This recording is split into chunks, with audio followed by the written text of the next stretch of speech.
Амрын гэрээ үзэгчтэй Батлан хамгаалах бодлого зориулт зэвсэг түвшний үйл ажиллагааг сурталчин таниулах зорилготой эх орны төлөө нэвтрүүлэг эхэлж байна. Нэвтрүүлгийн эхэнд салбарт өрнөсөн мэдээллийг хүлээн авна. Монгол Улсын ерөнхийлөгч зэвсэг түвшний ерөнхий командлагч хүрэлцэхүйн санаачлагаар төрийн цэргийн болон хууль сахиулах байгууллагын гол цөмийг бүрдүүлж байгаа ахлагчийн албаны эрх зүйн орчин, албандаа хандах хандлага, итгэл үнэмшлийг дээшлүүлэх, ахлагчийн албыг сурталчлах, тэдний өмнө тулгарч байгаа асуудлуудыг хууль эрх зүйн хүрээнд шийдвэрлэхэд дэмжлэг үзүүлэх зорилгоор 2024 оныг ахлагчийн жил болгон зарлаж, олон цогц арга хэмжээг зохион байгуулж байна. Үүний хүрээнд төрийн цэргийн болон хууль сахиулах байгууллагын ахлагч нарын эрдэм шинжилгээний хурал яам, ахлагчийн алба өнөө ба ирээдүйн сэдэвт энэхүү хурал нь ахлагчийн албаны хөгжлийн өнөөгийн түвшин цаашдын чиг хандлагатай уялдуулж, холбогдох хуулиудад нэмэлт өөрчлөлт оруулах хэрэгцээ шаардлагыг тодорхойлох, ахлагчийн бүрэлдэхүүний сургалтын тогтолцоо хөтөлбөрийг боловсронгуй болгох, мэрэгжил, мэрэгшлийн түвшин, албандаа хандах хандлага, ёс зүй төлөвшил, сахилах хариуцлагыг дээшлүүлж, нийгмийн хамгааллыг дэмжих чиглэлээр тулгамдж буй асуудлуудын шийдлийг эрэлхийлэх үндсэн зорилгыг агуулж байгаа нь ихээхэн онцлогтой байлаа. За өмнө нь бол нэгдүгээр шатан дээр төрийн цэргийн болон хууль сахиулах байгууллага дотоодоо шалгуулалтаа явуулсан. За хоёрдугаар шатан дээр бол дотоодоо шалгарсан 17 элтгэж маань хоёрдугаар шатны шалгуулалтанд өрсөлдсөнөөс өнөөдрийн 3-р шатанд шилдэг 8 элтгэж маань илтгэлээ тавин хилцүүлж байна. За ер нь бол нийт зэвсэг түвшний хэмжээнд 150 гаруй илтгэл бол хэлэлцэгдсэн байгаа юм аа. Тэгээ энэ илтгэлийн эрдэмтдийн хурлын ач холбогдол маань ахлагчийн албаны хөгжил, сургалт бэлтгэл, нийгмийн хамгаалалт тулгамдсан асуудлыг төлхөө гаргаж ирсэн талаараа давуу талтай байгаа. За хоёрдугаар салбар чиглэлийн хурал дээр одоо шалгарсан хоёр илтгэлийн хувьд гэх юм бол энэ ахлагчийн алба гэдэг бол өөрөө дараалах болон одоо гүйцэтгэх албан тушаалын ахлагч гэж байна. Тэгвэл ахлагчийн албанд одоо энэ эсэд байгаа бүрэлдэхүүн маань цэргийн сургууль дамжаад төгсөхгүйгээр энгийнээс одоо энэ цолыг аваад явж байгаа ахлагч нарын хувьд хөгжих, суралцах хэрэгцээнд ямар асуудал тулгамдаад байгаа юм. Энийг яаж сайжруулах вэ гэдгийг бас сая илтгэлээр авч үзэж байна. За тогтолцооны хувьд, хөтөлбөрийн хувьд, зохион байгуулалтын хувьд ч гэдэг юм уу. За мөн одоо энэ сургалт бэлтгэл тогтолцооноос гадна дараагийн асуудал бол энэ хувь хүний хөгжлийн асуудал. Хувь хүний хандлага ямар байна? Тэгжээж энэ ахлагчийн сургалт бэлтгэл, мэрэгжлэрээ мэрэгш хур чадрын асуудал бол хөндөгднө гэдэг энэ асуудлыг бас ярьж байна. За дараагийн бидний дараагийн хэсэг дээр нийгмийн хамгаалал болон эмэгтэй ахлагч нартай тулгамдаад байгаа асуудлуудыг мөн одоо хилцэх бах. Бид нар бол хурлын үр дүнгээс юг харах вэ гэхээр ахлагчийн хөгжүүлэх хөтөлбөр маань гараад үе шатаа орвол хэрэгжиж явж байгаа. Тэгэхээр энэ хөтөлбөрийг хэрэгжилт ямар байгаад байгаа юм бэ? Яг практик дээр, амьдрал дээр. За энэ хөтөлбөрийн хэрэгжилтийн энэ тулгамдаад байгаа асуудал, гарс шийдлийг дараагийн хөтөлбөрүүд дээр хэрхэн шингээж өгөх вэ гэдгийг л олж харах гэсэн ийм зорилготойгоор энэ хурлыг явуулж байна гэж ойлгож байгаа. Аливаа эрдэм шинжилгээний хурал нь судалгаанд суйрлаж практик үр дагавар бодит байдал туршлагад тулгуурлан судлаачаас өргөн мэдлэг өндөр ур чадварыг шаардаж эцсийн үр дүн нь хууль эрх зүй болго төлөвлөлтийн баримт бичиг байгууллага хамт олонний үйл ажиллагаанд тусгагддаг ач холбогдолтой юм а. Ахлагчийн алба өнөө ба ирээдүйн сэдэвт эрдэм шинжилгээний хурлыг 3 үе шаттай зохион байгуулж 3-р шатанд шилдэг 8 илтгэлийг хэлэлцүүллээ. Ийхүү тэргүүн байрыг эмэгтэй ахлагч нарт тулгамдж буй асуудал ба шийдэл сэдэвт илтгэлээр зэвсэг түвшний агаарын цэргийн төв командын байрны салааны ахлагч мөхцөл эзэллээ.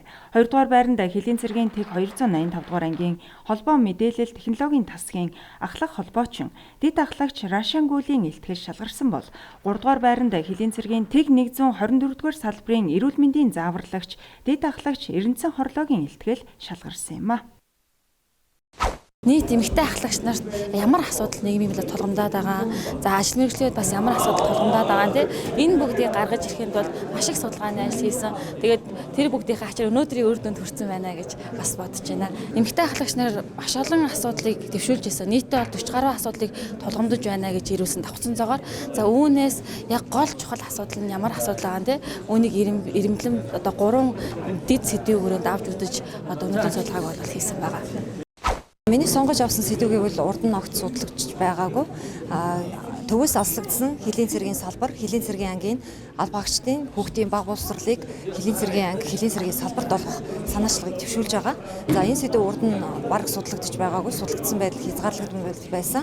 Олон эмэгтэйчүүд, ээжүүдийн дуу хоолойг төр засагтаа хүргэсэндээ маш их баяртай байна. Миний хувьд өмнө нь миний үндсэн мэргэжил бол Монгол хэл бичих уран зохиолын багш мэргэжилтэй. Тэгээд нөхрөө дагаад хөлийн цэцэв дээр очсон байгаа. Тэгээд яг одоо боловсролын байгууллагаас төрийн цэргийн болон хууль сахиулах байгууллагад ажиллаж ирсэнээр би ялгааг нь анзаарч ирсэн. Хамгийн том ялгаа маань юу байсан бэ гэхээр одоо энэ байгууллагын ажиллаж байгаа хүний нөөцийн бүрэлдэхүүн маань одоо яг хувь хүний хөгжлийн өсөн хөгжих хандлагын хувьд арай баригдмал юм уу гэсэн тийм бодол надад байсан байхгүй. Тэгээд яг одоо энэ жил ахлагчийн жил тохиолдуулаад одоо энэ эрдэм шинжилгээний хурлыг зарсан нь миний одоо энэ бодлоо цааш нь бачуул судлах том суурь боломж олж өгсөн гэж үзэж байна. Илтгэлийн маань гол сэдэв бол одоо бидний одоо төрийн цэргийн болон хууль сахиулах байгууллагын ахлагч нарын сургалтын агуулгад хувь хүний хөгжлийн чадамжууд буюу тэр дундаа одоо дэлхийд хамгийн түрүүнд одоо чухал тооцогдоод байгаа soft skills-уудыг одоо энэ агуулгыг суулгаж өгөх, тэгээ үүнийг хэрэгжүүлэх замаар одоо ахлагчийг чадваржуулах ба бусад сургалтын агуулгыг одоо илүү боловсронгуй үр дүндээ болгох гэсэн зорилготой юм хэлдэг. Үндэсний аюулгүй байдал, хөлийн халдшгүй дархан байдал, хүн ардынхаа аюулгүй байдлыг сахин хамгаалах, төрийн бодлого шийдвэрийг хэрэгжүүлэх үйл хэрэгт ахлагч нарын үүрэг оролцоо улам ихсэж, мэргэжлийн өндөр ур чадварыг шаардаж байна. Иймээс энэ удаагийн эрдэм шинжилгээний хурланд цаг үеэ олсон өндөр ач холбогдолтой хурал болсныг хуралд оролцогчид онцолж байсан юм а. Энэхүү эрдэм шинжилгээний хурлаас шалгарсан шилдэг илтгэл, Ирэх намар Монгол Улсын ерөнхийлөгч зэвсэг түвшний ерөнхий командлагчийн ивэлдор зохион байгуулагдах төрийн цэргийн болон хууль сахиулах байгууллагын ахлагч нарын нэгдсэн чуулга уулзалтын үеэр олон нийт алба хаагчдад хүрэх юм а.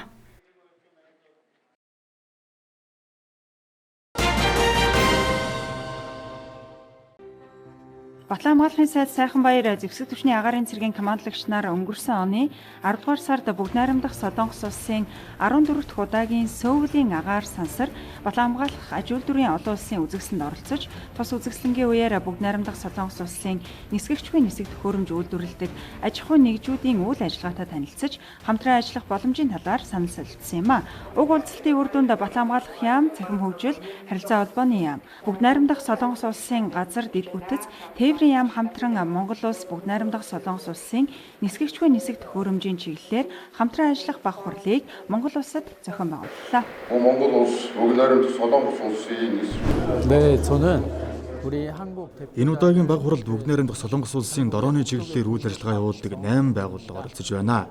Энэхүү үйл ажиллагаагаар дамжуулан Монгол Солонгосын дорооны хамтын ажиллагааг шин шатанд хөгжүүлэхийг зорьж байна. Бид энэ удаад бараа бүтээгдэхүүн тээвэрлэх, дорон монитор хийх, дорон болон дороноор зураг аваад ухаан зургийг 3D болгох боломжтой дэвшлэлт технологийн дороонуудыг танилцууллаа. 배송 체계가 완성이 됐습니다. Монгол Улсын засгийн газраас урт дунд хугацааны төрийн бодлогын баримт бичигт орчин үеийн техник технологиг нэвтрүүлэх, инновацийг хөгжүүлэх чиглэлээр тодорхой зорилт дэвшүүлсний дотор нисгэгчгүй нисэг төхөөрөмжийг хөгжүүлэх бодлогыг тодорхойлсон. Үүний хүрээнд орчин үеийн техник технологи инновацийг нутагшуулах, цэргийн зарим төрлийн техник хэрэгслийг эх орондоо үйлдвэрлэх зорилтын хүрээнд орчин үеийн техник технологийн дэвшилт суурилсан нисгэгчгүй нисэг төхөөрөмжийг зохион бүтээх, үйлдвэрлэх эхний туршилт судалгааны ажлууд хэрэгжиж байна.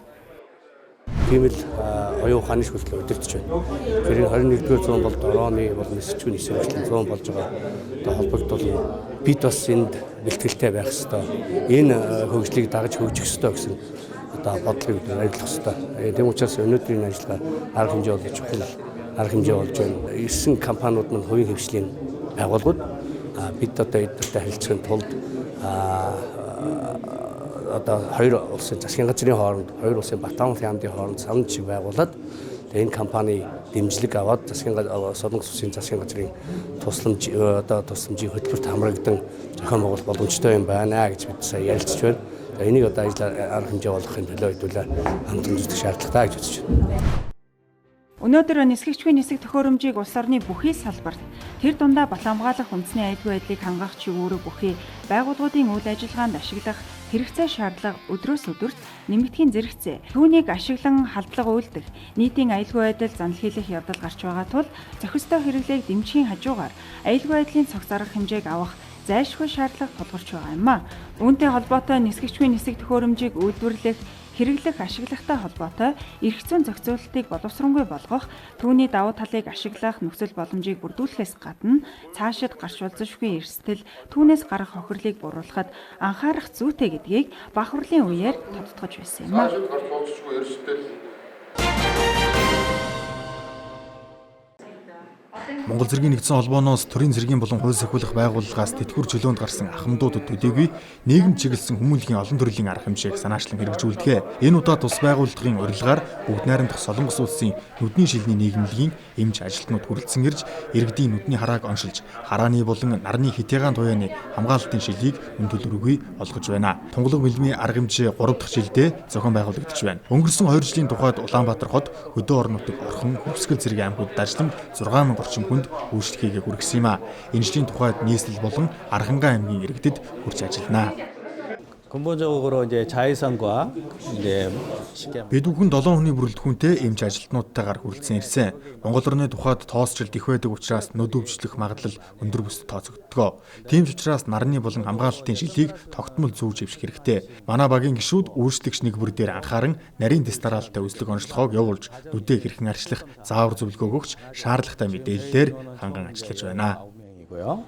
지금 몽골 현재 와 있는 인원 Уг арга хэмжээнд төрийн цэргийн болон хууль сахиулах байгууллагуудын албаагчид тэдний гэр бүл ахмадууд оролцлоо.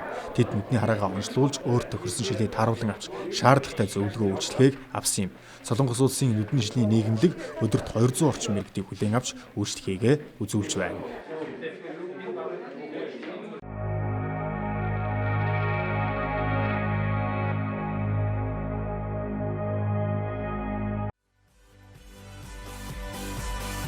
(1992) оны үндсэн хуульд заасны дагуу мэргэжлийн чиг хандлагатай цомхон чадварлаг зэвсэгтвчин байгуулах зорилттой 2000 онд биелэлээ олсон юм.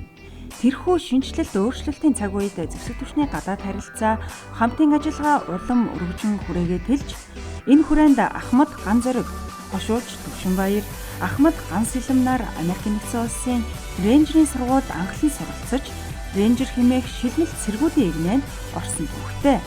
Өнөөдөр тэд Монгол улсын зэвсэгтвчний удирдлагын түвшинд өндөр хариуцлагатай авдыг нэр төртөө хашиж байна.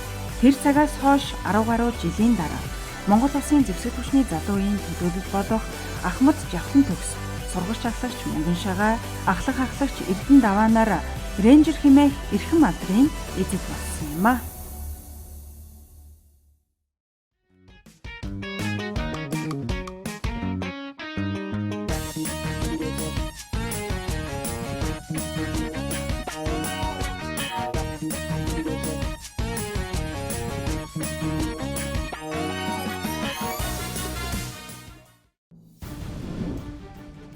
Наг сурагч ахлагч Мөнгөн Шагаа гэдэг Монгол улсын зэвсэгтвчний 4 дахь рейнжерийн анхны ахлагч рейнжер байна.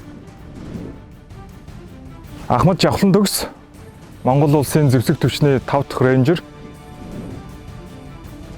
Намайг ахлагч Эрдэнэ Дав гэдэг Монгол улсын зэвсэгтвчний 6 дахь рейнжер. За би ахлагчийн сургуулийг 2009-оос 2010 онд төгссөн. 2009-оос 2010 онд Батлан сургуулийн ахлагчийн сургуулийг буудагч мэргэжлээр төгсөж исэн. 2010-аас 14 онд Батлан хамгаалах сургуулийн ерөнхий цэргийн командын офицер мэргэжлэр төгссөн. 2021 оны 7 дугаар сард рейнжер сургуулийг амжилттай төгсөж исэн. 2021 онд рейнжерийн сургуулийн 8-21-р ангийг төгсөж рейнжер болсон. За Америкийн нэгдсэн улсын армийн рейнжерийн сургуулийн 0822 дугаар ангийг төгсөж рейнжер болсон.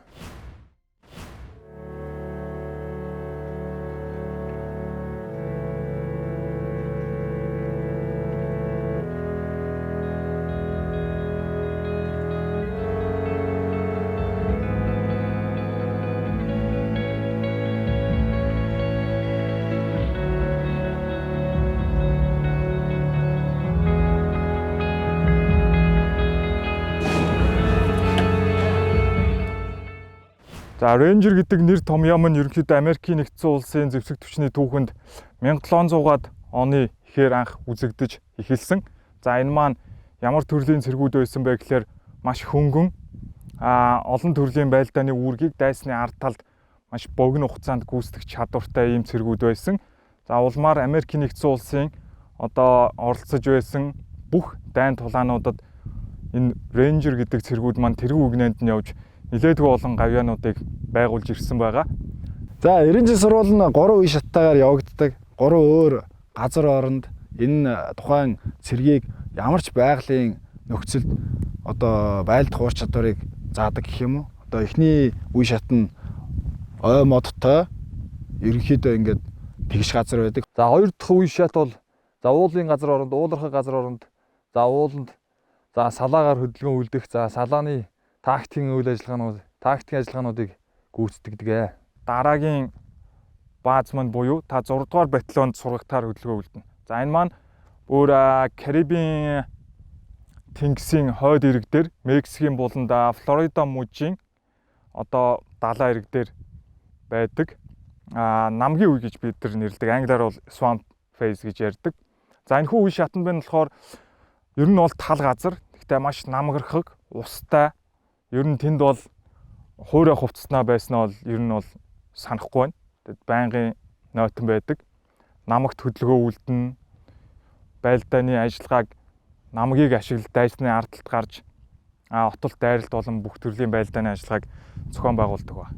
Ер нь ингээд Ranger-ийн сургууль маань 3 үе шатыг туулаад аваа гарахад нэг 2 сар орчим буюу нэг 62 хоног үргэлжилдэг. Тэгээд ер нь модонд, ууланд, усанд ингэж 3 өөр газар хичээл орсноороо тухайн цэргийн албаагч нь энэ 3 одоо онцлогтой газар оронд байлдах ур чадвар, мэдлэгийг дадлага буюу онлоор эзэмшнэ гэсэн үг юм л да. За сургуульд одоо Ranger сургуульд хамрагдахын тулд бол хүн хамгийн түрүүнд бие балдар. За тэгээ дээрэс нь одоо Америкийн нэгдсэн улсад ашиглагдж байгаа тэр цэргийн тактикийг сайн судалсан байх ёстой.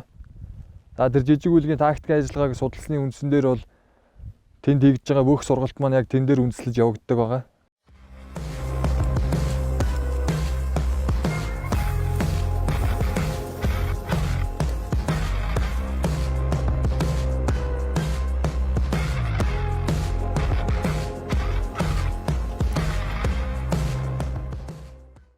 Бенингийн эхний үе буюу уулын тэр ой модны хэсэг дээр яаж одоо гацан зургийг ашиглаж одоо унших уу, яаж land navigation-ээр явах уу, яаж компас ашиглах уу, яг ой модонд энэ маань маш хүндрэлтэй.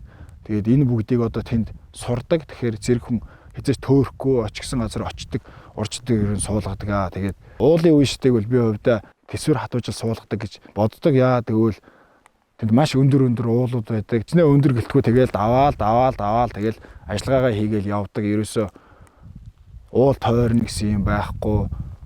Өндрийн айцыг чинь шалгах уулын үе дээр болон эхний Дарбигийн үе шат дээр, нэгдүгээр үе шатн дээр. За энэ маань гэх юм бол өндөр дээгүүр таныг шон дээгүүр алхуулна. Тэр шон маань бол нэлээд гуйвдаг.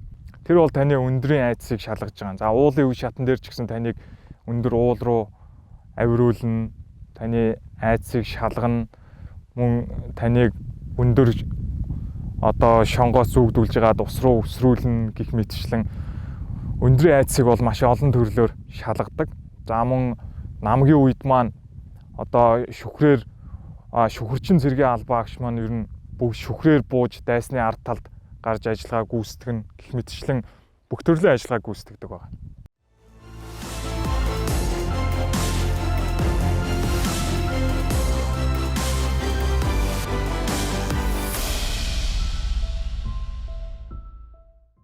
Хоёрдугаар шатны сургалтаас за 3 дугаар шатны сургалтанд амжихын оронд бол одоо бид нэр бол одоо онгоцоор явж одоо шүхрийн буулт хийсэн байгаа. Өмнө нь одоо Америкийн нэгдсэн улс шүхэр цаантын сургууль суралцсан байсан учраас 3 дугаар шатны сургалт руугаа нэвтрэн оролтыг хийхдээ бол одоо шүхрээр буусан байгаа миний бие.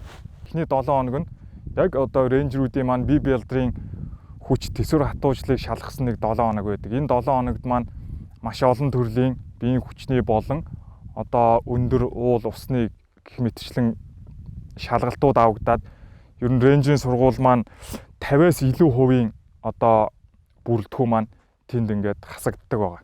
Тухайн шалгалт нь бол маш хүнд. Одоо 150% баг тухайн шалгалтын дээр ундаг. Үлдсэн цаашаа ингээд улирч яваад 30% төгсдөг ер нь тийм л статистик судалгаа байдаг. Таны хэн байх чинь ямар зан ааштай, ямар хүн бэ, юу хүсдэг, яадаг ийдэг чинь танд ямар ч байдлын явахгүй. Танд очино бүх цолыг чинь аваа хаяна, үсийг чинь хусна. Харахад та бүгд л адилхан хүн.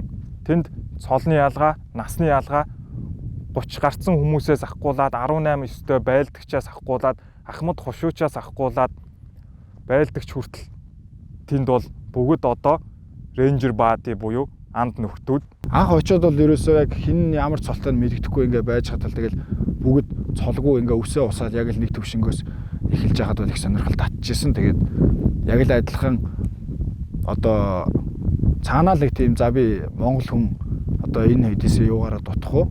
Одоо адилхан гар хөлтөө юугаараа дутах уу? Хийн гэл тэгэл явж исэн. Эндээс анх явж хахад бол усны шалгалт тэр усны тест одоо энэ төрөөр бол тухайн ямар ч ойлголт байгаагүй. Одоо яг очиод усны шалгалтыг ийм төрлөөр авд юм байна энэ төр юмыг одоо шууд харц тулгараад одоо хийж исэн. За рейнжерийн сургуулийн хувьд бол одоо нойр хоолгүй гэдгээр хүмүүс их мэддэг баг.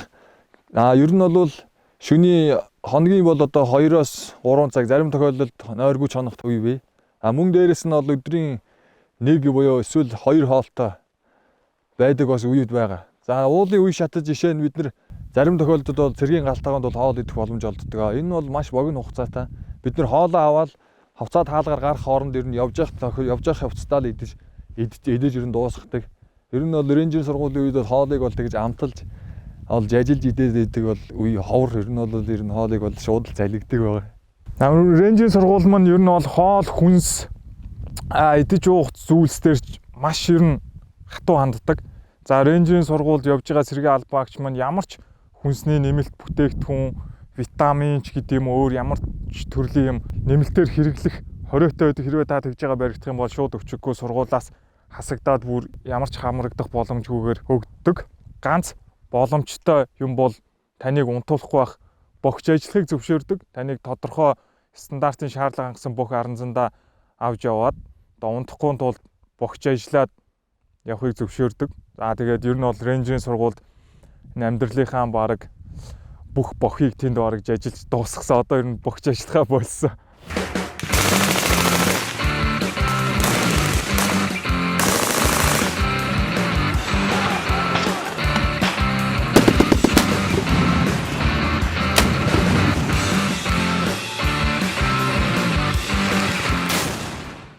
Хоол ундгүй, нойргүй, ядарсан хүнд ачаандаа дарагдсан, шүнжэнгөө алхацсан, шүнжэнгөө ажиллагаа гүйцэтгэсэн амраагүй энэ бүрэлдэхүүнийг удирдан манлайлаад тавигдсан үүргийг амжилттай гүйцэтгэнэ гэдэг маань бол маш их зүйлийг хүнээс шаарддаг. Бүхий л юмаа дайчилж иж ялангуяа та хоёр дахь хилээрээ тэр бүхнийг зохион байгуулна.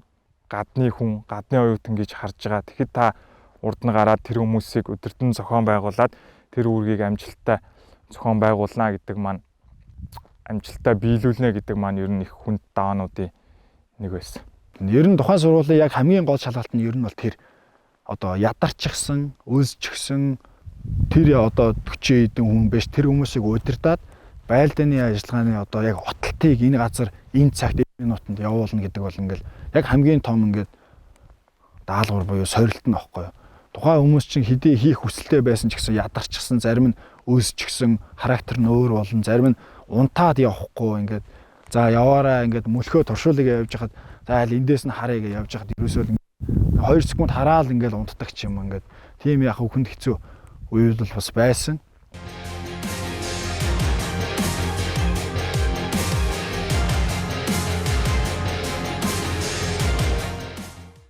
0822 гэдэг анги бол ерөнхийдөө за 300 гаруй хүнтэй эхэлж исэн. Үүнээс одоо 118 хүн төгсөж байлаа. За яг 118 дахь нь ганцхан гадаадын оюутан одоо миний бие төгсөж байлаа. Tell them what the Rangers do. Yeah, Rangers lead the way, right? That's it. Yeah. All right, brother. Thanks, man. Cool. And yeah, I'd like to take a picture with you and yeah, I'll get a picture with you real quick. Okay. Сургалтын явц маань бол цаг уурын ямар ч нөхцөлд бол тогсолт тасралтгүйгээр явагддаг байгаа. Бид нарыг одоо ингээ намгийн үе шаттай байх үед хоёр одоо рейнжер суралцчихсан суралцагч маань бол нас орсон үйл явдал болсон. За тухайн сурагч маань бол одоо яг надтай уулын үе шатан дээр бол цуг нэг салаанд байсан нөхөр маань байсан. Ингээд намгийн үед явж байхад нөхөр уулын үе шатандаа улирч үлдээд дахин сургалтанд хамрагдж байгаад ингээд нас орсон тохиолдол гарсан юм аа. Одоо манайхаар бол баатрийн зураг гэх юм уу Hero Picture гэдэг авдаг. Энэ маань Америкийн нэгдсэн улсын эсвэл аль нэг тугны чинь та гадаадын улсын цэргийн албаагч бол тугны өмнө зургийг чи аваад тэгээ бид нар их баярлаад ингээд ахуулж исэн. Тэгээд яагаад ингэж чаа гэсэн чинь баярлаад ах юм байхгүй. Та нарыг нас барах юм бол эн чинь сонин дээр гарах зураг гэд тэгж хэлжлээс л та. Рейнжер нь бүх талаараа шилдэг байх ёстой. Учир нь тэд 60 гаруй хоногийн хугацаанд цаг агаарын ямар ч нөхцөлд бие, оюун санааны хүнд сорилтыг даван туулж, удирдах чадвар болон тусгай чадваруудыг эзэмшиж, шилдэг цэргүүдийн игнэнд зүй ёсоор багтдаг. Энгийн хүн бол өдөрт нэг 7-8 цаг унтдаг тийм үү. Тэгэхэд рейнжерийн сургууль та ер нь өдөрт унжаар 1-2 цаг унтна. Тэгэхээр таны сэрүүн байх хугацаа маань өдөрт үндсэндээ 22 цаг, 23 цаг, заримдаа бүр 24 цаг унтахгүйгээр явал. Тэгэхээр нөгөө 2 сар гэдэг маань энгийн хүмүүсийн одоо яг өдөртний амьдралаа өнгөрүүлж байгаа хүмүүстэй харьцуулахад 6 сар, 8 сартаа яг сунгагдаж яг сунгагдаж санагдсан байлаа гэдгийг яг тухайн үед би бодж лээсэн. Хил их өндөрлөл бэрхшээлтэй байсан. Америкийн айрамч өөр их хөгжилтэй бас хүчрэг зэвсэгчин одоо дотроо ингээд янз бүрийн ингээд сургалт амжаа ингээд систем минитер юм шилжчихсэн байдаг болохоос тэр юм уу юмыг их ингээд товчлбор үгээр их нэрлэн одоо шууд ингээд бүтэн ийм 2-3 нэртэй нэг зүйлийг ингээд эхний хэсгийг үсгүй ядыг аваад нэрлэх юм уу те бид нар хэдий хэлийг ойлгож байгаа ч яг тэр товчлалыг бас суралцах шаардлага гарсан. Анхны одоо ажиллагаан дээр бол бүлгийн ахлцаар томилогдсон ажиллаад за бүлгийн бие бүрэлдэхүүний 10 зам дах жагсаалтын зөвлөсийг бол одоо бид нар нэгэнгүү жагсааж одоо бүртгэж шалгуулдаг байгаа. Тэрэн дээр бол миний хийсэн заавраар ерөнхийдөө бүх бүрэлдэхүүний 10 зам дах жагсаалтын жагсаан одоо шалгуулж явснаас хойш одоо маа тасаг бол яг л тэр журмаар одоо шалгуулж яваад амжилттай одоо шалгуулж амжилттай явсан байгаа.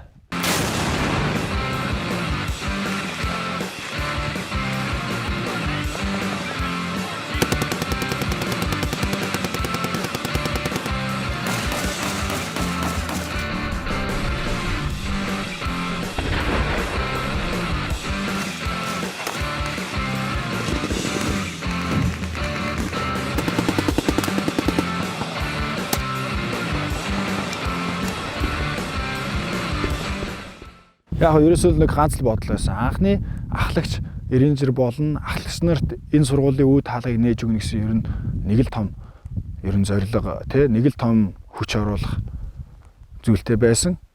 Миний зорилго бол ер нь хизээч ер нь зогсохгүй, хизээч гарахгүй шүү, хизээч болиё гэж хэлэхгүй шүү л гэж л явдаг байсан. За Монгол хүн зэрэг юу хийж чаддгийм бэ гэдгийг л харуулахыг зорьсон да. Өөр мэдэрчсэн миний хамгийн одоо сэтгэлд ингээд үлдсэн гой зүйл гэх юм бол би одоо хоёулаа явсан Монголоос. Тэгээ Ахмад Жавхан төгстөгөө хамт явсан. Бид хоёр нэг салаа байсан. Хэдий ингээд нэг тасаг байгаагүй ч гэсэн нэг хоноод 2 хоноод уулздаг. Тийм ингээд сайхан бас ингээд сургуульд нэг Монголтой явах надаас их сайхан байсан. За рейнжер гэдэг маань ер нь тавигдсан үүргийг ямар ч газар орон дээр ямар ч цагийн байдалд амжилттай гүйцэтгэдэг элит бэлтгэгдсэн шилдэг цэрэг юм аа. За үүнийг төгсөж гарч байгаа рейнжерүүд бол одоо шалгарсан одоо шилдэг рейнжерүүд болж чаддаг юм аа. Ямар ч нөхцөлд ер нь ашиглах боломжтой, ямар ч нөхцөлд үүрэг даалгавар өгөхөд биелүүлэх чадамжтай цэрэг гэж л ер нь дүгнэгдэндээ.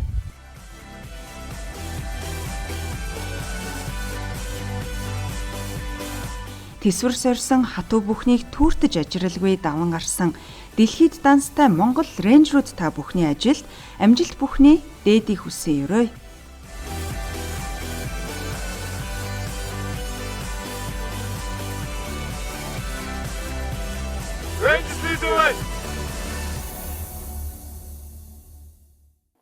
Эх орны төлөө нэвтрүүлэгтээ хамт байсан үзэгч та бүгддээ баярлалаа. Ирэх 7 хоногийн дугаараар эргэн уулзъя. Баяртай үзэгчтэй.